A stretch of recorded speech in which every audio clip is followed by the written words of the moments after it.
Sean Paul. We've been talking about having him back. I told you, Sean can't do October. Carice asked, and his October is crazy. So she's working on Kabaka, and we should have an answer in a couple days. So the conversation, the request has been made. So the last time we did versions, we had some incredible artist mentors, icons, pop stars who would drop into the virtual gatherings that the fellows had. They would answer questions, they would encourage the fellows. A few of our participants even got a chance to link with these artists in person and spend time with them. And so obviously we want to bring the same energy and the same opportunity to this fellowship, but it is so hard to, first of all, get the attention of these big artist or celebrity camps, and then hold it long enough to convince them that it's a valuable way for their artist and their team to be spending their time, and I guess it can be like a very emotional process for me. It can be such a crazy experience to go from searching for the Canva password for a staff member to a boring meeting about some organizational policy that needs to be adjusted to a face-to-face meeting with Sean Paul.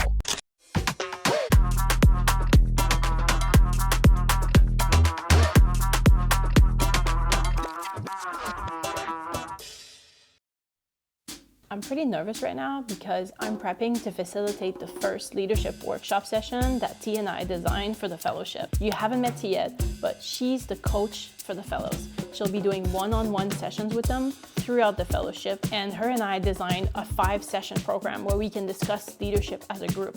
Skills, personal development tools. We've been working so hard on this. We even made a journal where fellows can write prompts, do some journaling. I really want them to get a sense of possibility from the first session.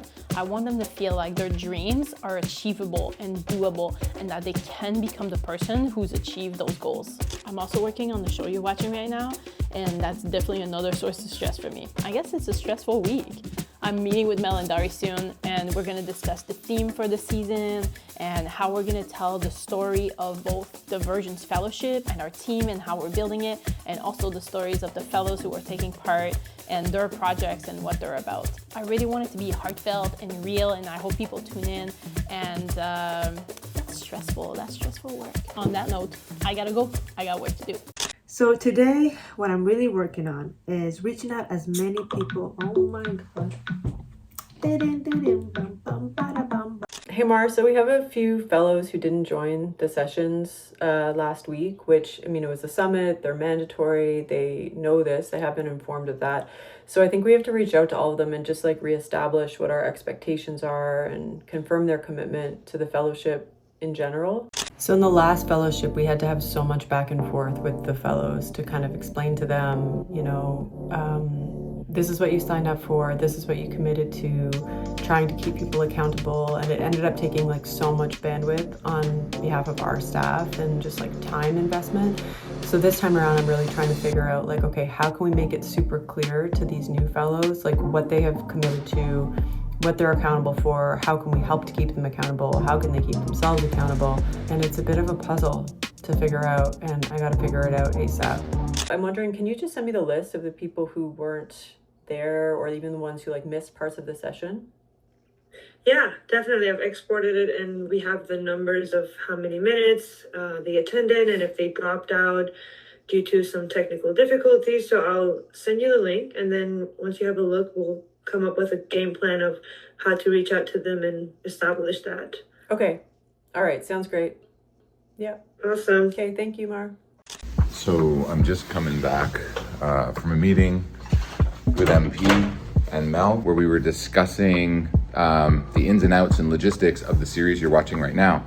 This year, we're changing our approach to how we tell stories because we wanted to bring an audience closer to the lived experience of these artists as they go through their fellowship journey, the obstacles they confront and overcome, the impact they create. We love sharing those stories to inspire other people to follow in the footsteps of the fellows, but also it's such a crazy, massive, chaotic project that I think it'll make for some good television. So I think that's a wrap on this episode. You know, we're just getting started. This journey is going to involve a trip around the world to 25 different communities, making music in 25 iconic studio locations, and having all sorts of interesting conversations with all sorts of people, and all the drama and chaos that Versions always is. I gotta pack up this messy hotel room that I'm in and make it to a train, so I got a jet. But thanks for watching.